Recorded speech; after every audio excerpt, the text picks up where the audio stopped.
आंध्र प्रदेशचे उपमुख्यमंत्री आणि पॉवर स्टार म्हणून ओळख असणारे सिने अभिनेते पवन कल्याण यांनी शनिवारी रोड शो करीत भाजपा आणि महायुतीचे शहर मध्य मतदारसंघाचे उमेदवार देवेंद्र कोठे यांना निवडून देण्याचे आवाहन केले। सुमारे 5 किलोमीटर अंतरावर रस्त्याच्या दुतर्फा जमलेल्या सोलापूरकरांची मने पवन कल्याण यांनी जिंकली।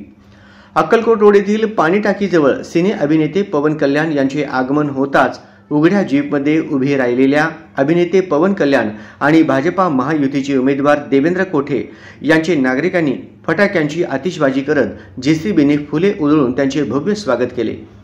जीपमध्ये उभे राहून त्यांनी नागरिकांना देवेंद्र कोठे यांना मतदान करण्याचे आवाहन केले।